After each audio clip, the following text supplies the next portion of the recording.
Today I'm going to talk to you about a area control Egyptian fantasy board game called Kemet. Now Kemet has been around a long time. This is not a new game, and it had a refresh, a new edition in recent years. I don't have that. I've had the original version, which I've had in my collection for a very long time. And although we played it once before, it wasn't until recently that we revisited it as I'm working my way around the room, around the collection that I have, deciding what's going and what's staying. And today I'm going to give you my review, my opinion on this well-established and well-known board game. So we'll jump straight into the overview of the game.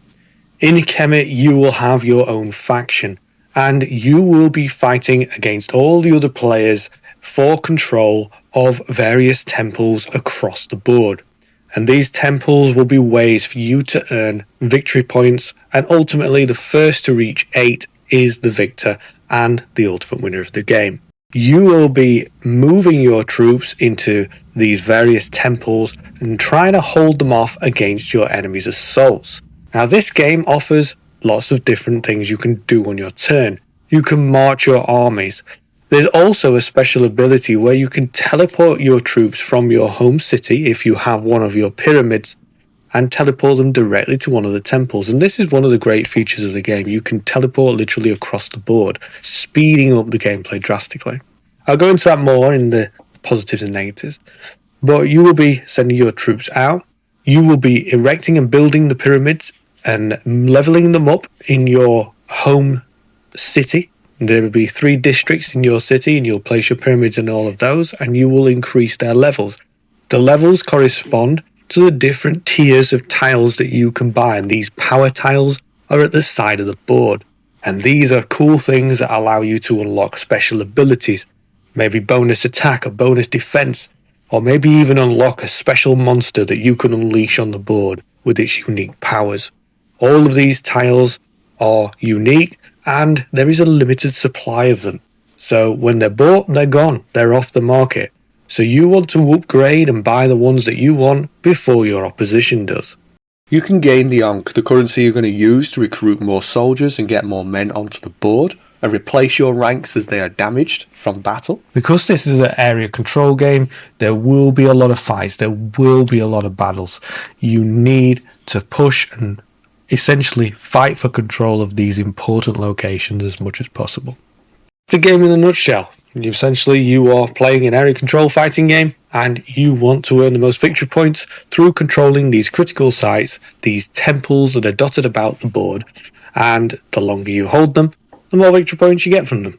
There are a couple of special locations in the top where you can sacrifice men for even better bonuses, but obviously, like the rest, they are also highly sought after locations. You will be assaulted by your opposition, the other players, in order for them to try and take control of it and remove you from there.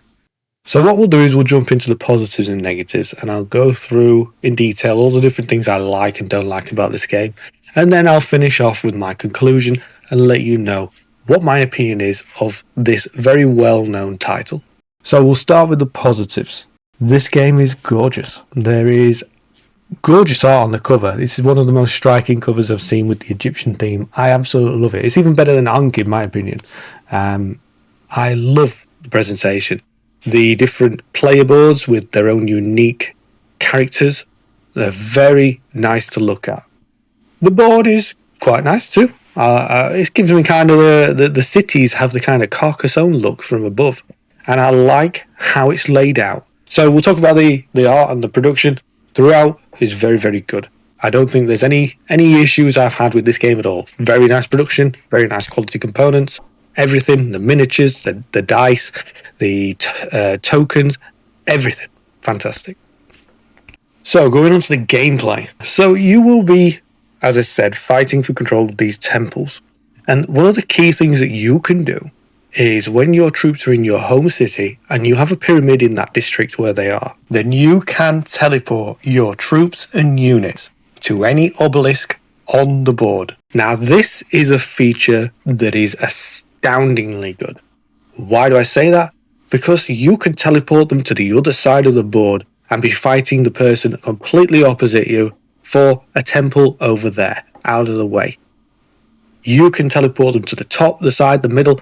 Any temple is within reach of your army. If they are in your home city, you can teleport them directly there. That's a wicked and very good way to implement it, where you can attack anyone right from the offset.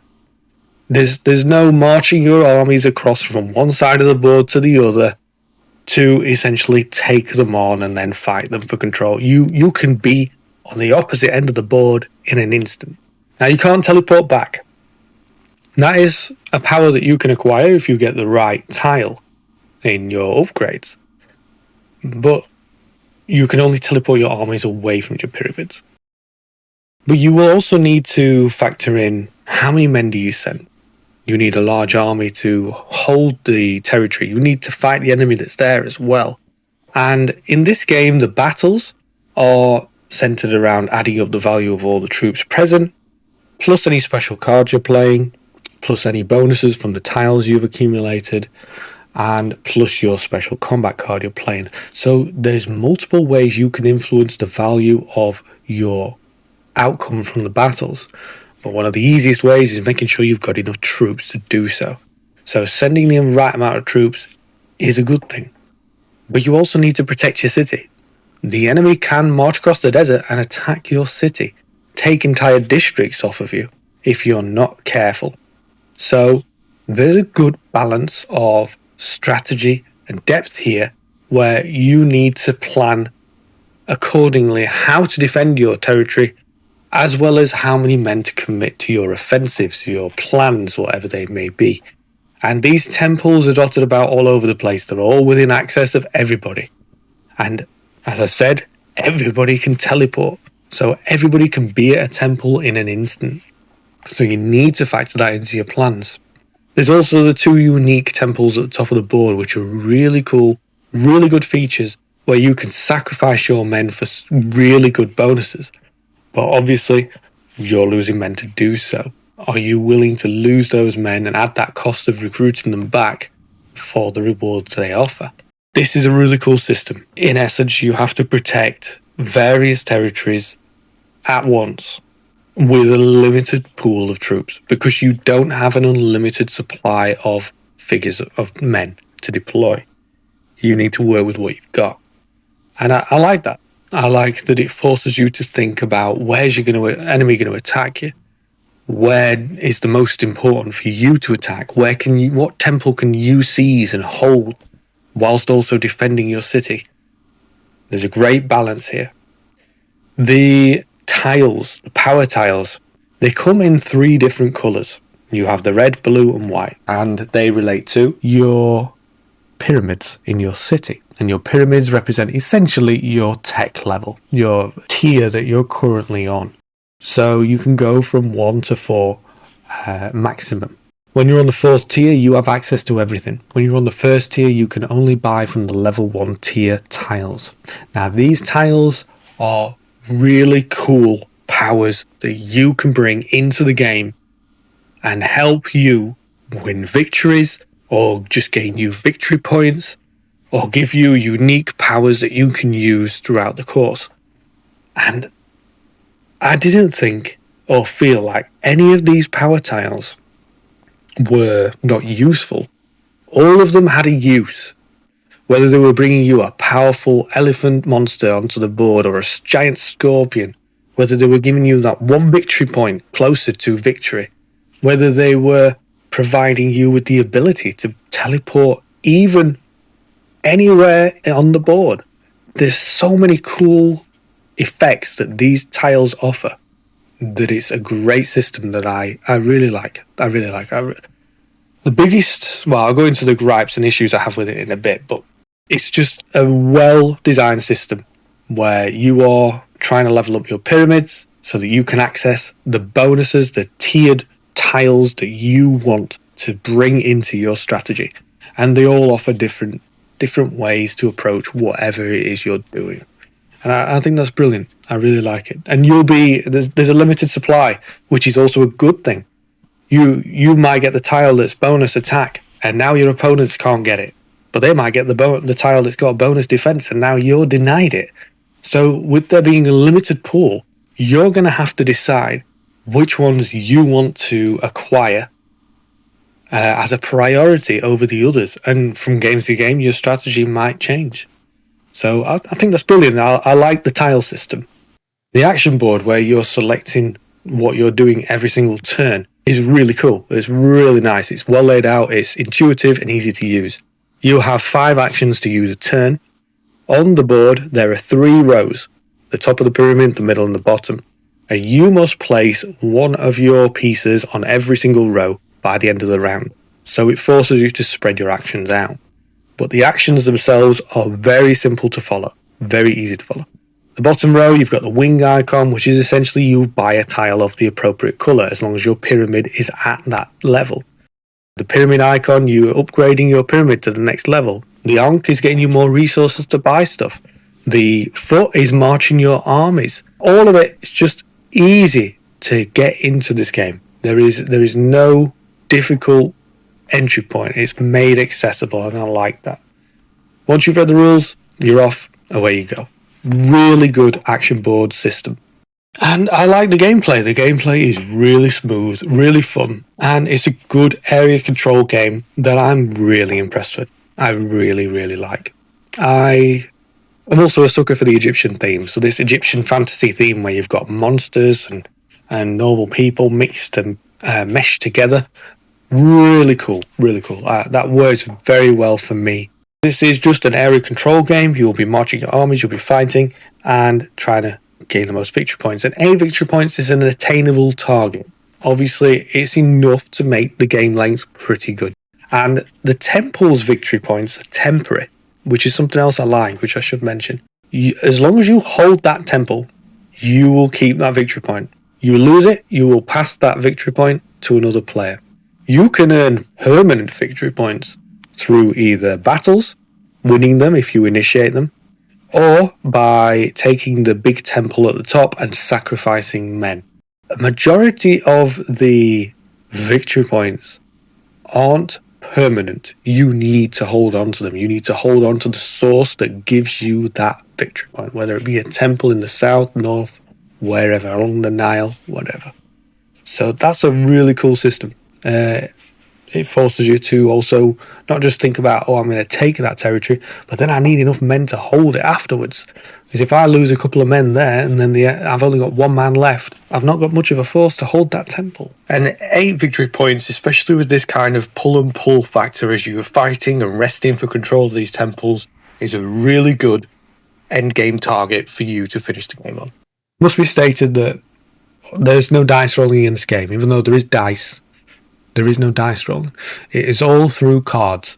All your decisions, all of your gameplay is through choosing the tiles that you buy and through your card play in the combat system. The combat system is interesting and it does work. You play a card to commit to the battle and you play another card face up. Everybody has the same 6 cards, I believe, or 8, and they're all exactly the same. But you must discard one and play one to every battle that you are a part of, so people can see what cards you've lost or you've used. So some of your more powerful cards, if you use them straight away, then everybody else at the table knows you don't have them anymore. And so you're an easy picking for them for any future attacks. So you need to time your card play appropriately so that you can attain victory in the hardest battles at the right time, because you will be having a lot of battles. This game is all about fighting. It does the theme justice. You are fighting over these territories, over these temples. So don't expect to go in this with a peaceful outlook. I think that does it for the positives. I like a lot of what this game does and what it offers. Gorgeous look, nice production, great gameplay, strategic, fun, nice area control, great teleportation mechanic. All of this, brilliant. What are the issues that I have with it? Well, the negatives. So let's start with, in this first edition printing of this game, because I never got the refresh that went to either Kickstarter crowdfunding or GameFound. I'm not sure which one it launched on. But I only have the first edition of this game. And in the box, you get a little leaflet in addition to the rulebook. And the leaflet is a crib sheet, essentially. It tells you reference sheet. It tells you all of the tiles and what all of the different powers and effects are.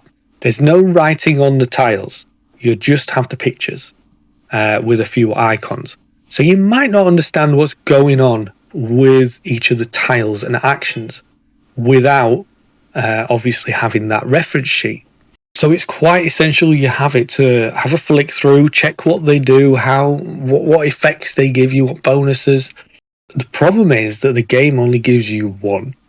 So in a 5-player game where you're all playing for area control and planning ahead and deciding what you're going to do to achieve your victory, you have one reference sheet which tells you what all of the tiles do. So if you play this game a lot, you'll probably know. But if you're not playing it all the time, you're going to need that reference sheet. And what happens is everybody wants it at the same time. So you're there waiting for the reference sheet before you can even decide what you're going to do, how you're going to plan your strategy. And it can really stall the game.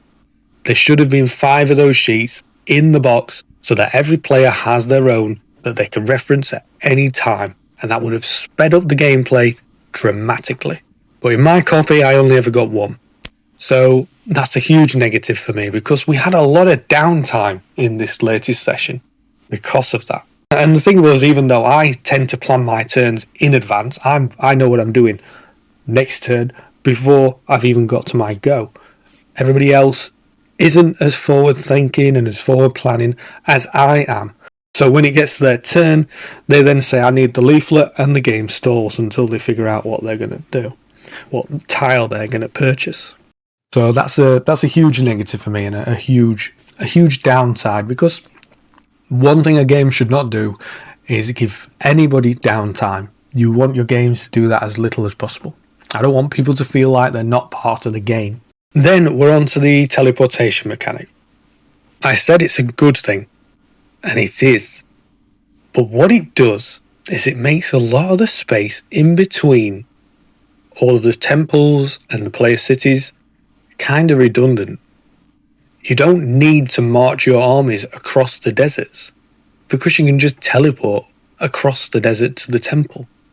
So these spaces in between, although you can march your armies across and attack your neighbours, attack essentially districts of their cities and take control of them, which I did. I managed to do that a couple of times. We had one little warrior of my faction who marched into a neighbour's territory, and the battle cards I played meant he just annihilated everybody. And for a while we were calling him Hercules because he was running around keeping control of different districts of the enemy's city. You can do that. You can march your armies across the desert. But I can't see why you would choose to do that instead of just teleporting your army to a temple, especially when that temple's maybe even closer to the enemy city than it would be by just marching them out of yours across the desert to their city. So it kind of makes areas of the board redundant, which is something I don't like. In area control games, I really appreciate where you start with humble beginnings. You start with nothing, a small province, one territory, one city, whatever they be, and you begin to expand outwards. And I feel like I'm building an empire. I'm claiming land, and I'm stretching outwards and pushing my frontier, and I'm claiming resources and territories. But in Kemet, it doesn't feel like that. It feels like we're all going into a mosh pit. We're all sending a few men into a little brawl in the temple. The territories in between mean nothing. There's little incentive for you to take control of them. It's something I'm not a massive fan of, because I do enjoy building an empire and laying claim to land and spreading out and taking territories, even provinces that are useless, adding them to my empire. But I just don't get that same feeling from Kemet. It's more send my men to fight for the temples. That's your objective. So that's something that I'm not a huge fan of. The combat card system is good. It's okay. I think it would have just been better if they just made you play one combat card and not discard one every single time, because then that's just more thinking. When it gets to their turn in the combat, whether they're the defender or the attacker, and they've got to choose a card to play for the battle and one to discard, it's quite frustrating. that you're waiting a little bit longer as they decide for two options when it could just be one. I think it would have been much more streamlined to just say play a card. Now, they've done this thematically because it forces you to essentially choose which cards to keep. Which do you keep, the one that defends you more, or the one that gives you more attack in a future battle you might need?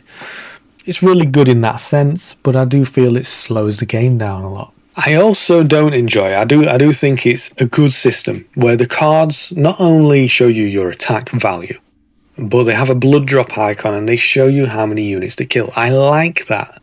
However, it can feel really unthematic when somebody marches an army of 8 troops against 2 troops. They win the battle, but because they've got no blood icons, nobody from the defender is killed. It feels a bit unthematic. At that point, you probably would have massacred their army because you outnumbered them 4-1. So, although I think it's a good system, I don't think it's one that everyone in the group enjoyed, because there was a couple of times where somebody would win the victory and their reward was to essentially push the enemy back into an adjacent territory. They didn't kill any of them. So, I'm not a huge fan of that. Obviously, you want to sense like you've won, so you need to remove some of your enemy troops from the board. To do that in Kemet, you need to play the right card. You need to play a card that does physical damage, not just gives you the attack bonus. And I think that about does it for the negatives. Honestly, there weren't many. And a lot of them are personal opinion rather than actual issues with the game, but they're my opinions and viewpoints of the game. So let's jump into my conclusion and I'll give you my thoughts about the title. Kemet is an excellent, interesting, and definitely a unique area control board game where you will be sending your armies in an effort to seize these different temples across the board, competing against your neighbours, fighting them for control of them to earn victory points. You'll need to use strategy because there's many temples and you can be at any one you want in an instant. It offers such cool systems that no other area control game I've ever played has offered. That teleportation mechanic being the highlight. Being able to cross the board in an instant is something that I've not seen before in any other area control board game. I like a lot of what Kemet offers, but I've got to be realistic with you. I don't think it's a great game compared to the competition. Now, I asked my group what their opinions were. At the end of every game, I do that as a standard. I let them give thumbs up, thumbs down, and we see what the consensus is. Now, Kemet got more thumbs up than there was thumbs down, and I was one that voted it down. And then I brought some logic into it, and I asked them, would you choose Kemet over Risk? Would you choose Kemet over Godfather? Would you choose Kemet over Ankh? Would you choose Kemet over any number of other area control games that we've got that we've played? And that's when we came to a pretty good consensus. Kemet's not jumping ahead in front of any of those. And let's focus on Ankh particularly, because Ankh is the same theme and we adore that. We love that. I'm painting my way through that. If I have the option to choose Kemet or Ankh, I'm going to choose Ankh because it had better table presence. Because I feel like I'm taking territories and I'm building an empire, as I said before. In Kemet, I didn't feel like I was doing that. I was just sending some men for a punch-up over a temple. And I'd either win or lose, and then I'd choose the next punch-up. And maybe I'd seize a district from one of my neighbours, but ultimately that's not going to win me the game. Winning the game is about winning battles and taking those temples. So I never really felt like I'd taken any territories, and Ankh gives me that feel.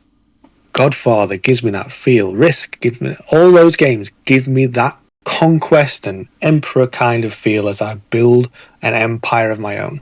And I don't get that in Kemet, and that's a huge drawback for me. And the group, like I said, they didn't hate it. It's a good game, and I can see why people like it. But when we consider the competition it's up against in my collection, I don't think Kemet rises to the top. And when you consider that, it's a game that's not going to get tabled. So I feel like for us, Kemet is a good game, but it's one that I will be getting rid of. I will be selling and it will be moving on. And I have to be tough. I have to decide these things because I want to slim my collection down. I want to get rid of the ones that we're not playing as much. As I said, Kemet is a brilliant game. If you like Kemet, I can understand why. There's so many cool things. I enjoyed the combat. I enjoyed strategically planning. Which tiles do I want? Which area do I want to focus? Do I want the blue power tiles, the red power tiles, or the white one? Which approach do I want? Do I want to get some of those monsters and get them into the foray? There's a great deal of good game design on offer here. So I really like Kemet. I think it's a brilliant game. If you love it, fantastic. If you're interested in it, I would recommend you try it. It's a very good title. If you like area control, if you want the ability to be able to attack everyone at the table in an area control game, this is one you should look at. If you want one that's easier to understand, where you don't have to manage an entire empire, this one's a good one. It's a great game. But for my group, not one to keep.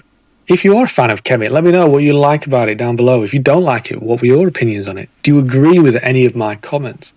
I'd be interested to hear what other people think. So I hope you've enjoyed this video. I've given you my honest thoughts. And please subscribe. If you want to become a member, I'll be opening those memberships soon.